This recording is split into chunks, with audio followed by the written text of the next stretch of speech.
신혼희망타운은 현재 정말 이미지가 너무 안 좋습니다. 문재인 정권 때 처음으로 선보인 신혼희망타운은 신혼부부에게 집 걱정을 덜어주겠다는 희망을 안겨주며 정말 좋은 의미로 세상에 나타났어요. 하지만 그 희망은 희망 고문이 돼버렸습니다.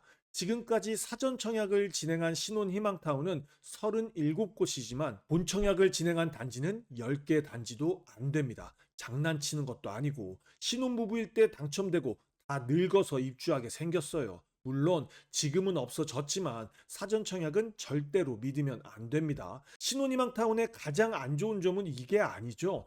추후에 양도시 적게는 10%에서 많게는 50%까지 수익을 LH에 토해내야 합니다. 이게 무슨 X 같은 소리입니까? 싸게 줬으니 시세 차익의 일부를 다시 돌려줘라. 아니, 이럴 거면 처음부터 싸게 주지를 말지. 조건도 엄청 까다롭고 정말 어렵게 당첨됐는데 수익을 토해내라니 기분이 좋을 수가 없습니다. 그래서 저도 웬만하면 신혼희망타운은 추천하지 않는데요. 그런데 돈 되면 해야지. 정말 간간히 괜찮은 신혼희망타운이 나옵니다. 괜찮은 입지에 괜찮은 가격으로 나오는 경우가 있어요. 이런 건 잡아야죠. 하지만 신혼희망타운은 조건도 까다롭고 당첨되기도 쉽지 않습니다. 그리고 신혼희망타운 전용 대출 상품 때문에 미리 계획하고 청약하지 않는다면 시세 차익의 50%를 토해내야 할 수도 있어요.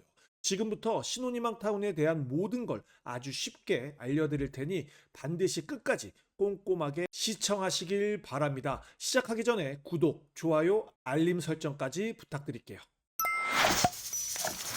자, 신혼희망타운의 자격 요건부터 보도록 하겠습니다. 여러분들이 알고 있는 민간 분양의 신혼부부 특별공급과는 아예 다른 것도 아니고 비슷한 것도 아니니 더 헷갈릴 수 있어요. 그냥 새롭게 외우는 게 더 편합니다.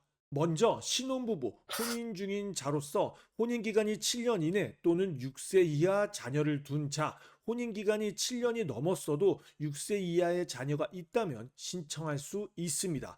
다음은 예비 신혼부부, 혼인을 계획 중이며 공고일로부터 1년 이내 혼인 사실을 증명할 수 있는 자, 결혼하신 분들은 다들 아시죠? 결혼식을 올리고 혼인신고를 할 때까지는 아무도 장담 못 하잖아요. 그런데도 이렇게 예비 신혼부부한테까지 기회를 줍니다. 마지막으로 한부모 가족, 6세 이하 자녀를 둔 부 또는 모, 민간 분양 신혼부부 특별공급보다는 확실히 자격 요건 범위가 넓죠. 공통사항이 있습니다. 입주자 모집 공고일부터 입주할 때까지 무주택 세대 구성원일 것, 민간 분양 같은 경우 당첨되고 무주택 유지 조건이 없습니다. 하지만 공공분양 같은 경우에는 입주 시까지 무주택 유지해야 해요. 주택청약 종합저축 또는 청약저축에 가입하여 가입기간 6개월 경과, 납입 횟수 6회 이상 인정되는 분, 주택청약 종합저축에 예치금 한 번에 넣고 안 넣으시는 분들 은근히 많은데요. 납입 횟수 6회 이상이라는 건 달에 2만 원씩 6번이든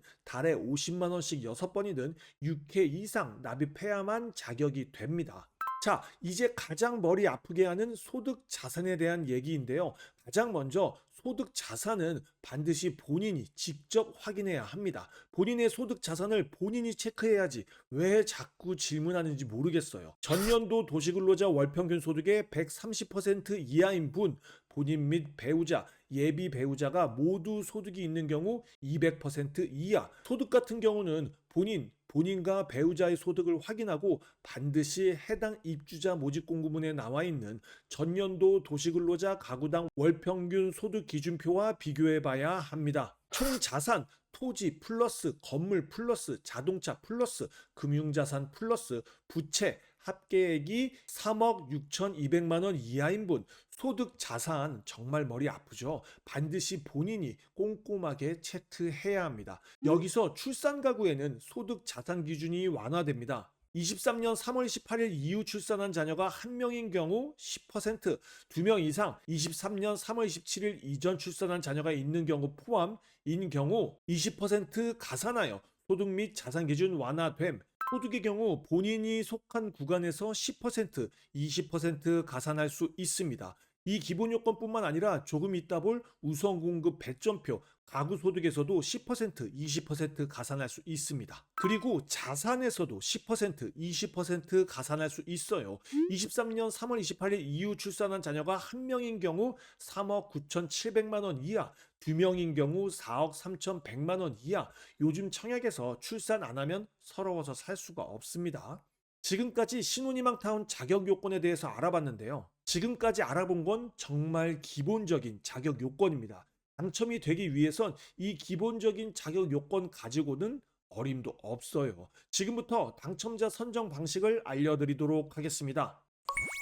신혼희망타운은 전체 공급 물량에서 우선 공급 30%, 자녀 공급 60%, 추첨 10%로 당첨자를 선정합니다. 먼저 30% 물량을 공급하는 우선 공급을 보면 혼인기간 2년 이내이거나 2세 이하, 만 3세 미만의 자녀를 둔 신혼부부, 예비 신혼부부, 2세 이하, 만 3세 미만의 자녀를 둔 한부모 가족 중 월평균 소득 130%, 맞벌이인 경우 140% 이하인 자에게 배점 다득점 순으로 우선 공급합니다. 동점일 경우 추첨으로 선정해요. 까다롭죠? 까다롭긴 하지만 어려운 건 아닙니다.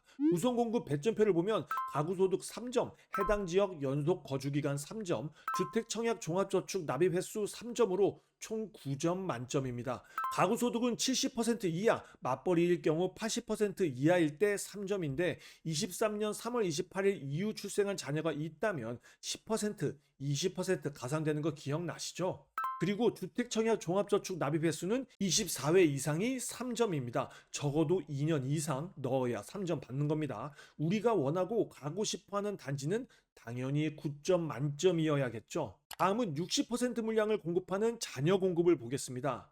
우선 공급 낙첨자, 혼인기간 7년 이내이거나 3세 이상 6세 이하 자녀를 둔 신혼부부, 3세 이상 6세 이하 자녀를 둔 한부모 가족 중 월평균 소득 130%, 맞벌이인 경우 140% 이하인 자에게 배점 다득점 순으로 자녀 공급합니다. 역시 동점일 경우 추첨으로 선정해요. 이제 조금씩 머리에 들어오시죠? 자녀 공급 배점표를 보면 미성년 자녀 수 3점, 무주택 기간 3점, 해당 지역 연속 거주 기간 3점, 주택 청약 종합 저축 납입 횟수 3점으로 총 12점 만점입니다. 미성년 자녀 수는 태아, 입양아 포함이고 무주택 기간은 청약에서는 만 30세부터 무주택 기간이 산정됩니다. 만약 만 30세 이전에 혼인했다면 혼인 신고한 날부터 무주택 기간 산정하면 돼요. 쉽지 않습니다. 보통 인기 있는 단지는 11점 이상이어야 가능성 있어요. 이제 마지막으로 고작 10% 물량 공급하는 추첨을 보겠습니다. 자녀 공급 낙첨자, 자격 요건에 부합되는 자 중 월평균 소득 130%, 맞벌이인 경우 200% 이하인 자에게 추첨으로 공급합니다. 어떻습니까? 이렇게 보니까 정말 쉽지 않죠? 자, 이제 가장 중요한 얘기를 해보도록 하겠습니다. 우리가 신혼희망타운을 싫어하는 가장 큰 이유, 바로 신혼희망타운 전용 주택담보 장기대출 상품입니다. 하지만 무조건 안 좋게 볼 게 아니라 계획을 잘 세운다면 충분히 좋은 상품일 수 있어요. 자, 하나하나 봐보겠습니다. 이 장표는 인천 계양 A1블록 신혼희망타운 입주자 모집 공고문에서 가져온 건데요. 공급 가격, 즉 분양가가 3억 6,200만 원을 초과하면 이 대출 상품을 의무 가입해야 하고 그 이하면 선택 가입할 수 있다고 하는데요. 그냥 신혼희망타운은 무조건 들어야 한다고 보면 됩니다. 연 1.3% 고정금리로 최장 30년간 집값의 70%까지 지원. 이게 아주 좋죠. 요즘 디딤돌 대출 잘 받아도 금리가 2.5에서 3.5%인데 1.3% 고정금리면 정말 어마어마하게 낮은 겁니다. 그리고 집값의 70%까지 지원하는데 생애 최초라면 80%까지 가능해요. 주택 매도 및 대출금 상환 시 시세 차익의 최소 10%에서 최대 50%를 기금과 정산하되 정산 시점에 장기 대출자 및 유자녀 가구의 혜택 부여, 말 그대로 양도차익에서 일부분 토해내는 겁니다. 대출 최대 금액은 4억 원이 최대이고요. 이제 이 표를 자세히 봐야 합니다. 정말 쉽게 말씀드릴게요. 가로에는 LTV, 즉 주택담보 인정 비율로 몇 퍼센트 받을 거냐, 그 밑에는 자녀를 몇 명 낳을 거냐, 그리고 세로로는 대출 몇 년 받을 거냐 이렇게 해서 양도 차익의 10%에서 50% 토해내는 겁니다. 자, 제가 딱 말씀드릴게요. 최소한 30%까지만 토해내는 걸로 딱 정합시다. 대출 기간을 보면 1에서 9년, 14년, 19년, 24년 이상이 있는데 정신 나갔습니까? 이 좁은 집에 이렇게 오래 살라고요? 우리 5년 안에 이 집 팔고 상급지 갈아타기 하는 걸로 약속하고 신혼희망타운 청약하기로 합시다. 22평, 23평에 평생 살 수 없잖아요. 5년 안에 나가려면 청약할 때부터 그렇게 마음 먹고 계획 짜고 하셔야 합니다. 일단 그러면 14년에서 24년 이상은 지우고 1년에서 9년만 보면 되겠죠. 그리고 시세 차익의 40%, 50% 토해내는 거면 그냥 안 하는 걸 추천드립니다. 30%만 토해내려면 LTV 70%의 자녀 2명 있어야 하네요. 이게 어렵다면 LTV 50%, 자녀 1명도 괜찮습니다. 하지만 요즘 딩크도 많죠. 50% 토해낼 바에는 신혼희망타운 추천하지 않습니다. 딩크는 신혼희망타운 추천하지 않아요. 농담 아닙니다. 정말로 40% 이상 토해낼 바에는 안 하는 게 낫습니다. 반드시 배우자와 같이 상의해서 미리 계획하고 신혼희망타운 넣으셔야 해요. 개인적으로 상담 오면 일단 입주 후 2년 후에 매도하고 갈아타기 할 생각으로 청약 넣으라고 합니다. 한때 신혼희망타운은 더 이상 안 나온다는 얘기도 있었는데요. 당분간은 계속해서 나올 듯 합니다. 신혼희망타운은 꼭 분석을 철저하게 하시고 전략을 짜서 청약하셔야 합니다. 간간이 괜찮은 단지가 나오는데요. 제가 계속해서 업로드 해드리도록 하겠습니다. 궁금한 거 있으시면 언제든지 댓글 달아주시고요. 오늘도 동근육 키우는 하루 되길 바라면서 지금까지 동근육 허벅지였습니다. 감사합니다.